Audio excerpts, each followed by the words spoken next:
Constructing your life is about much more than just building a bank account.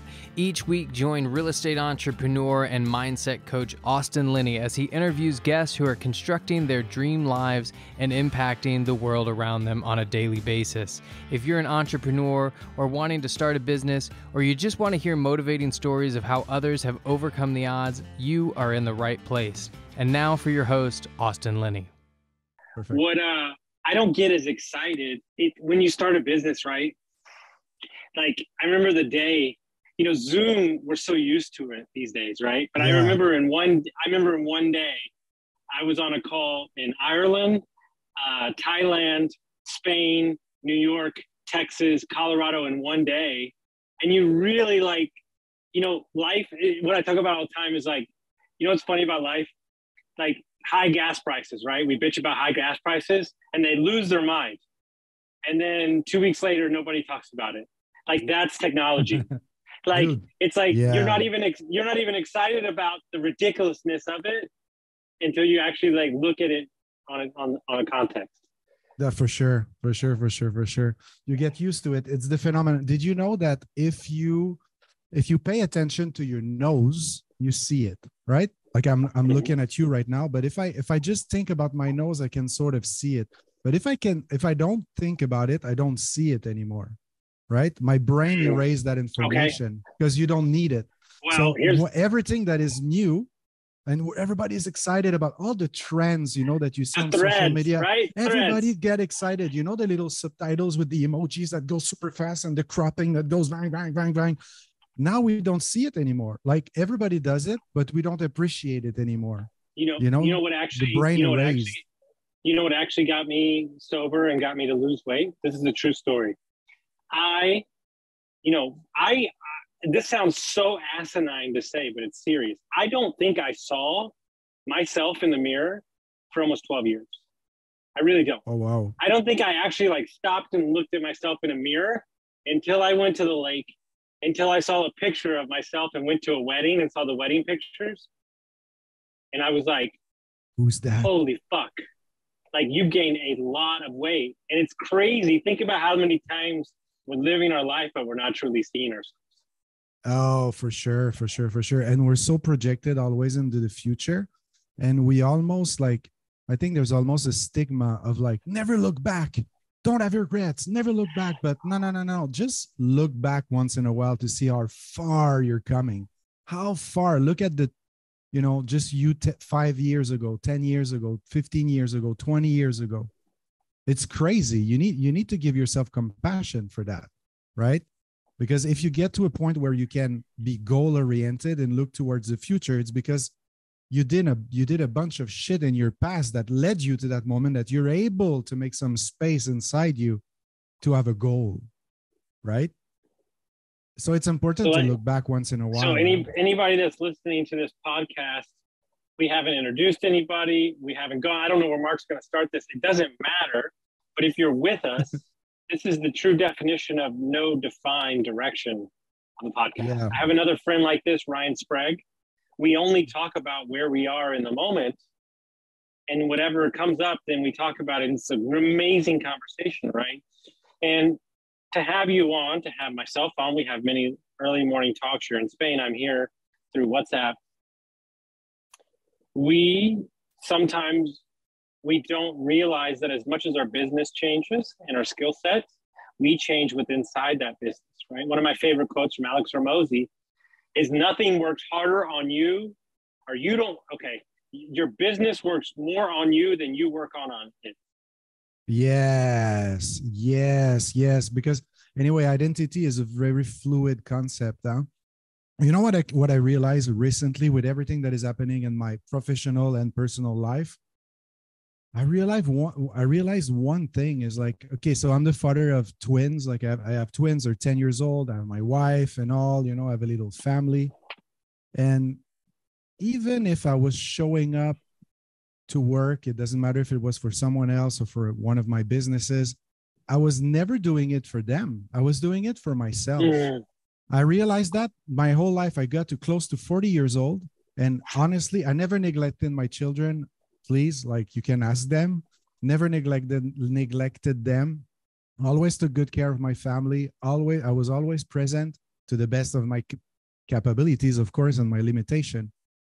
But I never did anything for them. I did everything for me, myself, and I for reaching my goals and achieving my dreams, and I did, right?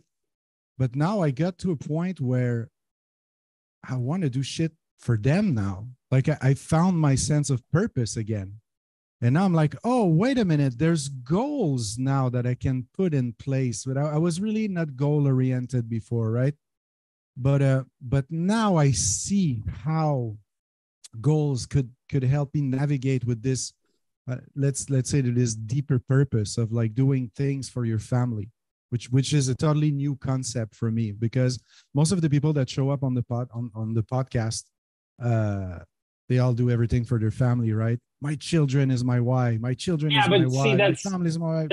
That's bullshit. That's bullshit. And in the minute that I can get anybody to admit to this, that there is a selfish need for them to want the glory, the grace, the legacy, whatever, is the moment that they can let go down of the shame of wanting what they want. Yes. Right? And here's what's crazy, right? And when we admit what we want, then we create our own silo for what we need, and then our needs aren't separated. And what I mean, I'll give you the easiest tactical advice I can get from high-level entrepreneurs. They schedule the time they're going to spend with their kids on their schedule, all right? So they're not spending the week worried about where they're going to put it in. They're not beating themselves up for where they're going to put it in. And then the kid, in turn, knows when he's going to get to hang out with dad. He's not wondering either. So now you remove all the friction in it, and now it's become something that you look forward to instead of something you try to put in your schedule. Yeah, absolutely. And also I think it's important though, because I'm lucky enough that I've achieved my dream. You know, I was lucky enough to dream early on in my life that I wanted to become a Cirque du Soleil performer. For those who don't know me, I'm a retired Cirque du Soleil performer, artistic consultant. I'm the podcast producer of this podcast and many other mindset real estate podcasts, right? And I think what's happening is you need to achieve those goals, because I was lucky enough to have a dream to work for Cirque du Soleil, and I did it, and I performed 4,000 shows with Cirque du Soleil, and I went all the way. I sacrificed a bunch of shit. I sacrificed basically my life in Quebec, because I moved out of Quebec more than 15 years ago, right? I sacrificed my life with my family, my relationship with my brothers, sisters, by being further apart, right? But then I achieved this goal, right? And now I feel for the first time, there's room for something else. There's room for doing things for my kids and making it happen for my kids, for their legacy, not just their financial legacy, but the knowledge I have that I put into them. You know, it's such a massive wake-up call. I might be late to be awakened to those things, but late is a ridiculous concept, okay? And that doesn't mean anything. But my question to you as a father, because I am not one, okay? How do you balance giving them what they need to be successful with allowing them to fail for themselves as well too? What do I do to allow them to fail? Because you've done a lot of personal development. You've created space where you listen to a lot of podcasts, you've had coaching, you've done things, right? And you can give them the short answer. But if you give them the short answer, they might not become. Yes. Micro failures. Micro failures are really important. When I mean by micro failure, I mean, hey, this little paper that you threw and didn't make it to the trash can that fell just next to it. Now you're going to stand up and pick it up. You know, you were aiming at throwing this little paper. It didn't fall where you planned. There's a mistake. You pick it up, you put it in the trash, you know? And I think that's how you transmit the sense of responsibility to children. I think it's on a very, very small scale to put them in front of their smallest failure. Because anyway, hey, at 5, 6, 7, 10 years old, what type of failure can you do? Not making your bed in the morning, letting your room being a mess. You know what I mean? Like there's no big deal, right? So it's the time to put your children in front of their micro failure, saying, hey, you tried to accomplish this. It didn't happen. Like, how can you fix it now? Without making a big deal out of it. That's what I try to do with my kids. It's very hard, but but the intention is there. So tell me, Austin, Linney, what? No, Tell go me, ahead, dude, Marc. because I have questions for Go you, ahead, man. Marc. Yeah, I have questions for you. I have questions for you now, because I feel that people wants to know, like, where you at right now, where, like, you went from this van life, with no anchor point, with, like, you went all the way into that life, all the way, right? Got your RV and all that, and then there's someone in your life now, and now you have a lot of responsibilities because you spend a little less time chatting with me, like, you know what I mean? You're busy. Busy. I see you. So when I got separated from my ex-wife, yeah, I realized that doing as much work as I did, I really only wanted one thing. I didn't want anybody to tell me what to do anymore. I feel like my whole life was people telling me what I should do, what I shouldn't do, from parents to my ex-wife to everything. And I was a rebel. A rebel would be an understatement. I literally loathed somebody telling me what to do. I loathed structure. My mind was changing. My heart was changing. My needs for my life were changing. I was recreating myself through sobriety, through divorce. And what I realized is, in those moments, I needed the space of the travel to let my mind be expanded enough to think of anything. Wow. Right. And so the travel, so if I would have been in a singular location, I wouldn't have visioned out what we're doing right now. I wouldn't have visioned out what we're doing. I wouldn't have met so many different people. I wouldn't have been so many different landscapes.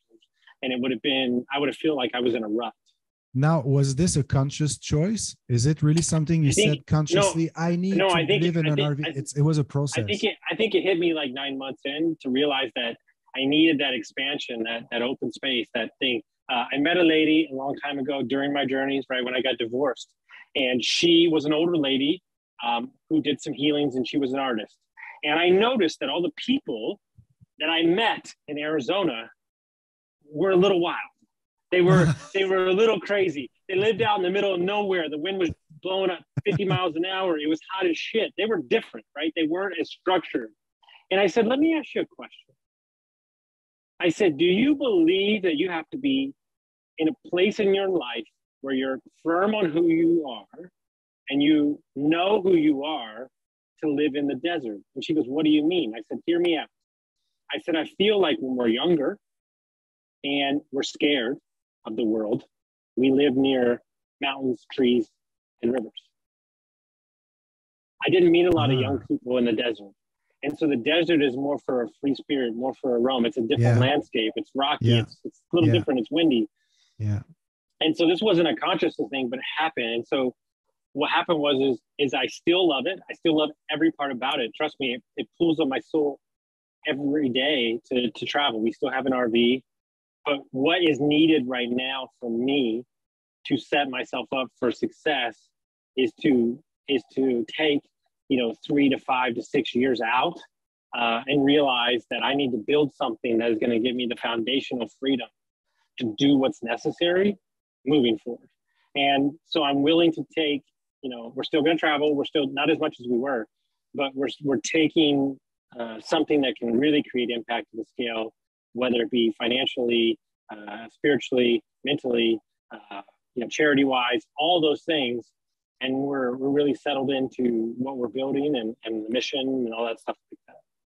Yeah. That's cool because I see it, because I see your DM. I have access to everything, I don't spy on you, right? But like sometimes, and you share them with me, the testimonials and the people that send you positive vibe. And so this week, Austin asked me a question. What was the question you asked me this week?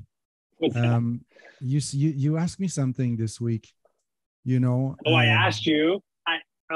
So my question to you was, who was I 2 years ago and who I am today. Yeah. Okay. So, and I gave him an answer, and the answer needs explanation, right? I said, I think 2 years ago you were getting into the motion of doing it, and now you're actually doing it. You know what I mean? 2 years ago, you didn't have the coaching business that you have. You didn't have the clients that you have right now. You didn't. I had the coaching business, but not at the scale. But yes. Not at this scale. You know, you were coaching a few people here and there. You know what I mean? But you put a ton of things into place back then. You know, like it was already happening. You were putting yourself. There's a saying that we use in business with my business partners, and it's a lot of people need to understand this. It's very hard because I think it's one of the crutches of America's right now. Yeah, is that we left good to get to great. Dude. So we left what everybody told me. Right, I just had this conversation yesterday. Everybody told me, make 6 figures in your business, do this, and you're going to be happy. Well, I had 2 businesses doing double 6 figures. I was barely working, and I still wasn't that satisfied. And so I realized that my mountains that I had put in front of me, the goals, the dreams, they weren't big enough. A lot of times we say, no, they're too big, or this, or that. I have a venture to guess that the reason you're not excited about what you're doing is because your goals and your dreams aren't big enough. Exactly. I agree with you. All my life, I started dreaming to work for Cirque du Soleil when I was 9 years old, and I got my first gig with Cirque du Soleil at 24, I think, right? And when I got to Cirque du Soleil, I was like, wow, I'm on the biggest show on the planet. My face is everywhere in Vegas. You know, if you just hear the podcast, you don't see, but that's me right there on the poster, right? Go to Vegas, they still use my image for the marketing and all. And I was like, whoa, I made it. But something was missing. There was a little something that I couldn't quite I couldn't understand, but I was missing something. And after like more than 4,000 shows, I put my finger on it is I was an entrepreneur. I'm a business guy, and I don't have the employee mindset. It's too hard for me to step back and sort of follow orders type of thing, and also to follow orders from people that have no idea what it means to put your skin in a deal and have your own business on your shoulder. When you work for someone else, even if you're a CEO, you know what I mean, from a big corporation, you still work for someone else. You still have the 9 to 5 thing. You still come back home and right? You can have a lot of responsibilities, don't get me wrong, but it's not your skin in the deal. Your balls are not on the table here, right? And that's something I couldn't cope with anymore. Like I got to the end that I was looking at, you know, my company managers or the artistic director that you know, they identify to the brand and they identify to the shows and they really want to make the best job ever, but the freaking pen they're pushing is not even their pen. They didn't even pay for it. They're pushing a pen they didn't buy. Someone else bought them for them, you know, like it's, and I just couldn't anymore. I just couldn't. And I was like, okay, now what's in my outside world doesn't reflect what's happening in the inside world. And what's happening is in the inside world is I'm an entrepreneur. I'm a business guy. And this is really what I'm truly meant to do. First thing I know, you know, I give up my W-2 job, right? Like the Cirque du Soleil is a W-2 job, man. I was making, again, a 6-figure salary, big life in Vegas. Yeah. And I left all of that to get in front of almost nothing in Spain. And I started, you know, I started my marketing agency, and the freaking thing, boom, like there's no tomorrow. And I still need to pinch myself. I'm like, wait, now I'm jumping on a plane to go to New York. Like what? There's someone that is going to fly me from Spain to New York to give it marketing advices. What? Okay. All right. You know, like and I'm making more money than what I used to make at Cirque du Soleil. I'm like, oh, okay. So maybe that was my path. I had to go this route, right? To go to the artistic route, but deep inside myself, I was an entrepreneur and I had to reconnect myself with that, you know? Well, I would say that my number one issue with most business people, just in general, is that they don't put any weight on the art part of it. Right. They don't put, you know, look, I have 50 employees. This is the most I've ever had. It's the biggest revenue I've ever had. It's all the things. Like, it's amazing how ridiculously comfortable you can get with spending $300,000 on bills in 1 week. It's amazing how comfortable you can get $100,000 check from a job and not even flinch. We need more. Like, I didn't have time to get used to that. It was, I didn't do that. And then boom, I did. And it was like, okay, get comfortable with it. And then, but what I realized through this whole process in the first 6 months is I'm not in business. I've said this a million times before. You're in the business of people. That's it. There are people. You might have HVAC stuff. You might have this. You might have that. We might be selling plumbing. We might be selling landscaping. But guess what? Until they teach a robot to do landscaping, there's a guy that has family issues at home. You know what's crazy? I did this the other day. I posted on Twitter. It's the most important thing I've ever posted, and nobody will get it. Do you know that my entire job as a CEO and owner come down to 225 minutes a week? Did you know that? I'll explain to you how. Being at the office from 6:45 to 7:30, Monday through Friday, meeting with my team in the morning before they head out for the day, asking them how they're doing, checking on their family, supporting them, shaking their hands, smiling, seeing if they have any problems. Those 225 hours, if I miss those, I might as well not show up as a CEO. Everything that is happening between the meetings, between the task, between oh yeah, I'm with you on that for sure. Absolutely. And until I can recreate the culture that I live and breathe by, that's multiplied in people, I have to be the one to stir the straw. Wow. And this is how you get your team inspired, because the more question you ask, the more interested you get to them, genuinely interested. I'm gonna tell you a story. Second week I was there. One of the guys that didn't have a great father. So one of the guys that get there, one of the guys that I brought back that used to work there, that didn't have a huge father presence in his life, hasn't had the greatest of life, been, whatever you want to call it, right? Not treated as well. He's a hard worker. He's great. He works his ass off, but he's a little rigid. They don't know me from anybody. I just moved here. His grandfather passed away. And I went up to him and I said, hey man, I respect that you're here today, but you don't need to be. And he said, no, I want to be here. I want to be distracted. I said, well, if you need anything, let me know. And he reached over and he gave me the biggest hug I've ever got. This is from not a guy that you would think would hug people. Let's just put it that way. Yeah. And I felt that hug and I said, this is leadership right here. Like this moment. For sure. And you have that skill. Yeah. Like this time, like I realized like all the business stuff I've been cramming my brain with didn't mean jack shit to this moment right here. That buy-in, right? Yeah, absolutely. And this is you're a natural at that. You have charisma, but also you inspire a sense of respect. The other day we were talking about my business and my life and all that, and you said, okay, Mark, write down what's the plan for the next 6 months and blah blah blah blah. And in my head I was like, oh shit, Austin Linney, like he asked me to do oh shit, and I really did it like I was a student, you know what I mean? Like my teacher asked me to do something. I was like, fuck, I better get this done. And then this is when I wrote you, I say, go fuck yourself. Usually when I write you with deep shit, it starts with, dear Mr. Linney, go fuck yourself. And that was the I lost my sense of purpose, man. I realized I got lost a little bit there, and I was trying to make your 6 month plan happening. And I was like, this is easy shit. It's okay. I'm going to do it, but it's not meaningful, Like, and I was like, oh, okay, this is where Austin wanted to bring me, making sure, see, the service that I sell is extremely hard to market and package. Okay.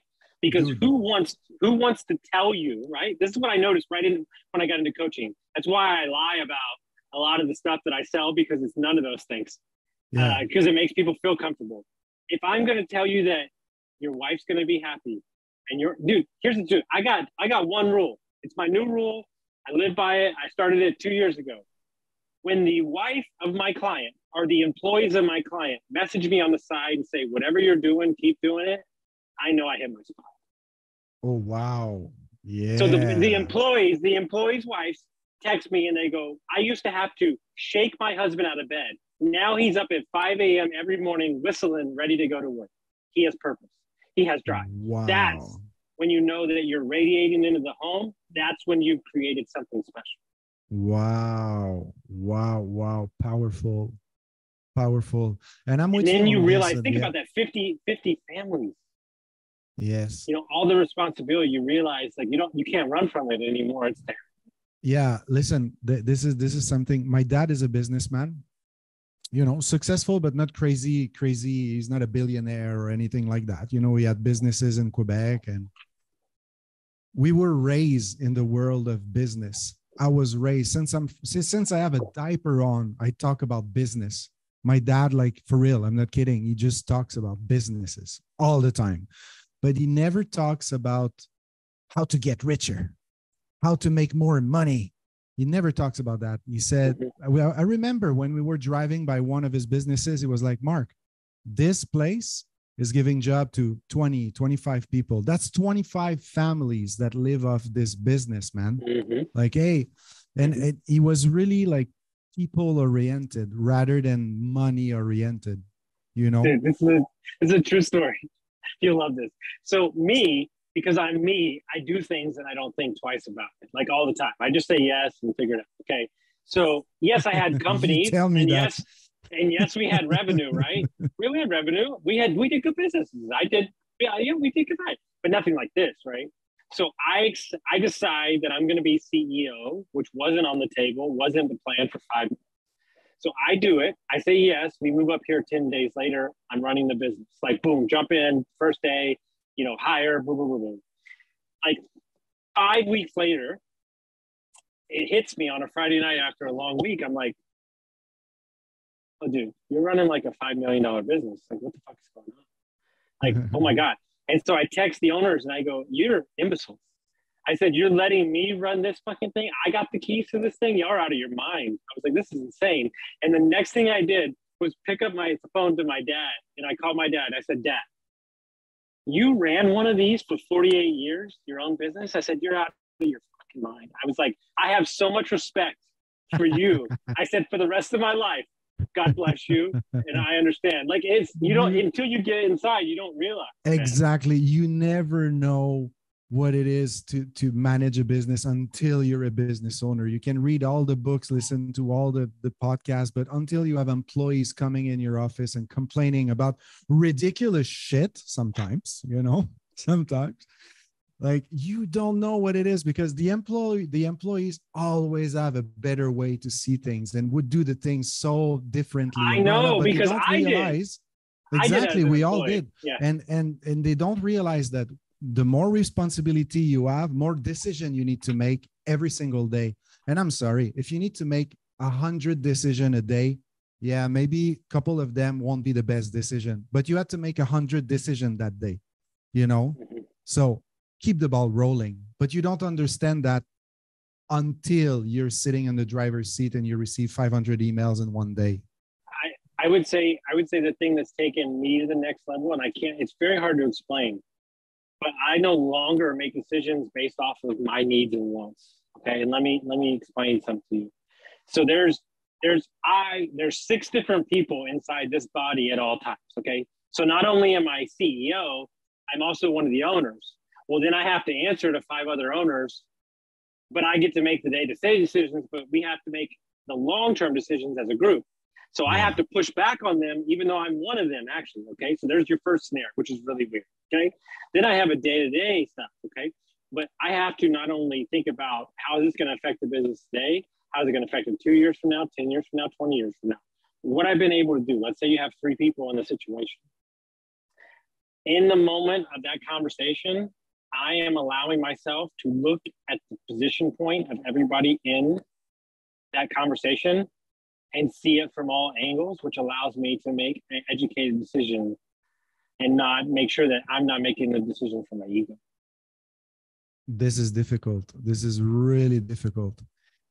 what did I say the other day? I was on another podcast, the Wayfinder show, and they ask at the end, they ask like, what's your, what's your little trick, or do you have like a hack or something like that? And I said, I don't know how I said it, maybe I won't be right, but I said something like, you need to be able to trust your gut feeling and your body just enough so you can push your limit without hurting yourself or anyone around you.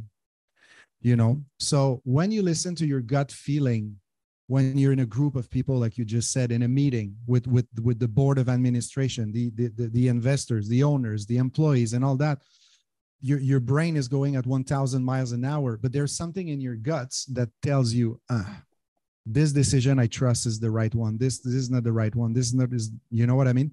But you need to arrive to a point in life where you can listen to that gut feeling just enough so it really brings you into the right direction and elevate everybody around you.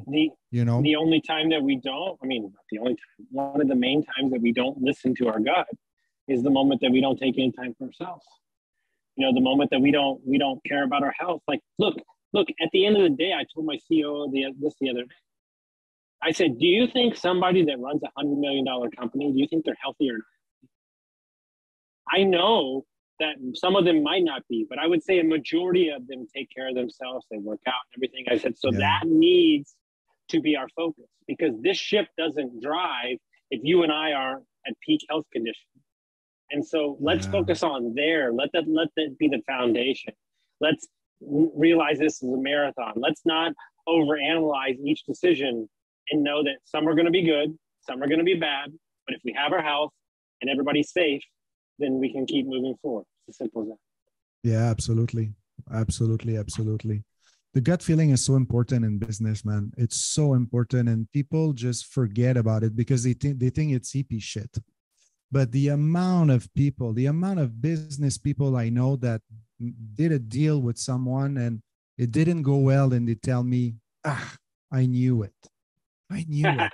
That was in your guts, man. Your guts were speaking to you. They were saying, don't do business with that guy. He's a crook. Don't do business with that guy. He's not honest. Don't do business with that guy. But you didn't listen to that gut feeling. You did the deal. You lost money. You didn't listen to yourself. And yeah, you're right. The only way you can truly listen to yourself is by taking care of yourself. That's the hardest part, because it's not, for example, meditation is something that will help you listening to your gut feeling. But this is a discipline in itself. You know what I mean? To meditate every single day of your life. Good day, bad day. Super easy to meditate when you're anxious. That's easy. Anyone can do that. But can you meditate when you're really, really, truly, fully happy? Mm-hmm. Not a lot of people do that because not a lot of people. I'm high on fun. I'm not going to meditate. No, a lot of people don't want coaching when they're feeling great. Exactly. Absolutely. Which I can respect in some context. But to be honest with you, when you're at that high state, it also allows you to look back clear as well too. Yeah, for sure. But I'm with you, man, on life coaching. I wanted to say that. I want to go back earlier in the conversation. It's hard to monetize your services as a life coach. Like, this is like, I'm a certified life coach, and I never, ever monetize that. Ever. Because I was never like, I don't know what type of price I would put on my services. Like, how do you, like, you can say one sentence to someone and that will unleash a beast. Dude, that will make $500 million a year. You ready for this? Two actual points of reference. You ready? Yes. You ready? This is real life. These are real clients. One just graduated. This is true life. I coach one for a year, one for 6 months. One text. I sent one sentence, and he shut down a $250,000 business, and the next day got $1 million client. One sentence. He still has the sentence, right? The next day. The other client, I gave him one sentence, and he closed $120,000 business that week. Wow. Yes, because listen, if you're transparent with yourself, then the vision becomes clear with yourself, right? You see exactly what's in you, right? Therefore, you're able to see it in the outside world. You're able to see the opportunities in the outside world. So if you don't take the time to connect yourself with yourself first, there is no way you will see the signs in life, the opportunities that are just, you know, falling in front of you. That person that could become a business partner or an employee or whoever, you don't see it because it's not clear. Your intention is not clear with you towards yourself, you know? So I want to ask you a question. I think that you've done something right now that you did, okay? Because I know your business. You did it. I think you understand why you did it, but I don't think you see what's gonna happen to you in the next couple of years because you were strong enough to make the decision, which I believe is good to great. So you can easily edit all the stuff yourself, but you've teamed up with some young guys out of Spain to leverage their team. You know, what brought this on? Why did you even think about doing it in the first place? You're giving away some of your money, but it's allowing you more freedom to execute. So why did you make that decision? So when I started being a podcast producer and a YouTube channel producer, I was doing everything myself. I was doing all the editing, all the graphic design myself. And then I started hiring here and there, freelancers here and there. And then I got for about a year of almost full-time employee that she was doing everything, all the execution, most of it. And then I went back on the drawing board last year. I was like, okay, I cannot scale that because, you know, like I need first more than one person, and I don't want to be a victim of my growth, right? Because the more clients that are coming in, more work I would have, you know, or my only employee would have.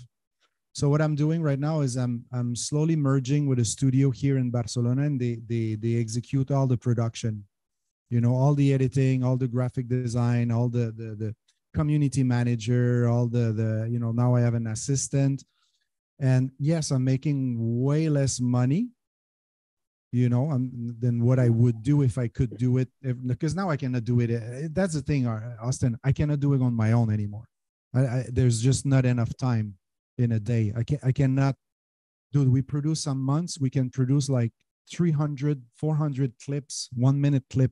I don't have that amount of time to revise all of those clips. I'd rather pay someone that does the revision for me, you know? So it became a need. It was clear that I had to outsource all of the execution to be able to strictly focus on my marketing, the administration, and, you know, administration including taxes, things, and all that, right? That's what I want to do. I want to focus strictly on my marketing and focus on the admin, of course, because it's my business, and maybe the strategic aspect of it as well. So that's why I merged with Well Studio here in But how do you allow yourself? How do you allow your mind and your heart to be calm enough to understand there's a bigger vision and not be solely focused on the money that you're losing? I never focus on the money that I'm losing ever. To me, it's not money lost. If I pay someone, it's not money lost. It's an opportunity I give to someone. You know what I mean? So I don't see employees as an expense. Rather, I see it as an investment in my business because they get better. And here's the thing: I'm a real estate podcast producer, real estate marketer. So that means my designers need to be familiar with the vocabulary. They need to learn about that very specific niche, you know? So to me, it's an investment to get a new video editor in, because the video editor is not only good at doing the clip, but he's going to become better and better and better and better at understand real estate and understand mindset things and entering into the mind of the client, you know? So I have a crazy thought. I've already thought this before, but it's amazing. If you are, this sounds so asinine, but think about the greatest hack to education and knowledge ever in your life. Ready for it? Dropping it right now. Okay, if you are a young guy and you're 18 years old, you edit podcasts for 5 years, multiple podcasts of high-level achievers, and you will have access to free information for 5 years of all the knowledge that you need, and you can go out and crush everything in your life. Dude, you know what I realized like 2-3 weeks ago, you know, I was like, I took a look because I have huge data sheets, man, of potential guests to go on real estate podcasts. That's one of the reasons why my client go with me, because I have like those massive amount of data of potential investors and things like that, because I've been paying people to, do data scrubbing and get data, right? And I was looking at those lists of emails and folks and things, and I was like, fuck, man. Like I have access to all those brokers. Like I just need to make a phone call and say, hey, I have $100,000 to invest in short-term rental. Oh yeah, Mark, no problem, dude. I know, like, the short-term rental for gurus. You know what I mean? I know all of them. I can, if I want to invest in Ohio and whatever, I know the influencers in Ohio. I know them. I know because they show up on my podcast all the time. It's crazy, but it's after a couple of years that I realize now the value of it and the knowledge that you gain by surrounding yourself that Dude, my favorite feedback I've ever got from anybody in the top 10 is when your new producer was like, this guy, I like this guy. He's got some shit to say. He's going places like that. Somebody that listens to my podcast every day religiously because it's their job, to know that she's getting value out of it is a confirmation for me. That's for sure. And even for me, sometimes I could automate every single of your posts, right? But in certain time, for example, I did something extremely stupid last year. So I went to direct a big project in France. It went south. It was crazy. Oh my God. Worst project I've ever directed. When everything goes south on the production side of things, I was the artistic director, but the production side of things was a mess. I was burnt out, working fucking 20 hours a day. But during that time, those 2 months of hell, I was still manually posting your clips. Why? Because of me, because I needed a reminder to stay on the right track, and I needed to force myself. Okay, it's like one. Okay, so it's 1 here in Europe, so that means it's 7 o'clock in New York. So it's time to post. It was a discipline. Here's what's great is I don't think that you need the knowledge. Like, perfect example. Like, I know a lot about business, and we're doing a lot, and you're learning this. It's not that I need to read every day. It's not that I need to listen to podcasts every day. It's not that I need to listen to books every day. But even if I'm not catching everything, I'd rather have that positive stuff going in my head than negative. And so like just having a kind of diet of consistency of like positive and optimistic knowledge, you might not catch everything or you might not see everything you're reading in a book, but you're creating a habit of that I'm seeking out, frameworks of knowledge. Yeah. And this is where you need to be careful with your scrolling habits. You need to be careful with what you're consuming on social media, because the algorithm understand what you want, right? And give you what they think is what you need, So if you spend the whole day looking at videos of chicks and little puppies and fail compilation 2013, right? Well, the algorithm thinks this is what you need. So it gives you more of that because you stay on the platform. Whereas if you intentionally consume motivational content, then the algorithms start to understand that and will suggest that type of content to you. You know what I mean? It's super important to be intentional about how you consume content, because it's really easy to be in front of content that are super negative and will just drown you and drown you and drown you. I love that. So if people want to find out about your company, they want to follow you, how will they do that? They can go to podcastproducer.com. If not, the producer of this podcast will put all the links in the show notes. That's so funny. It's like an episode. I have the feeling we spoke about everything and nothing. That's great. Yes. I love it. What's going to be the title of that episode? Everything and nothing. Yes. Everything and nothing. Thank you for having me, Austin. We should do that more often. Thank you for coming on. Yeah, we're going to do it a lot more often. Appreciate you as always, man. The podcast is only as great because you're the one doing it, because I would be lost. So 100,000 downloads soon. 100,000 downloads soon. Yeah, we already passed that, buddy. We already passed that. Did we? We did. Oh, no, really? Shit. Yeah, we passed that earlier this year, man. No. So true story. Craziness, right? I didn't think about this till the other day. So I think it's been 3 years or 4 years. I can't remember. I think it's 4 years. I'm not sure. Yeah. But in 4 years between Brain Dump, this one, and then podcasts I've been on, I think I've done somewhere north of 800 plus podcasts, which is just insanity, right?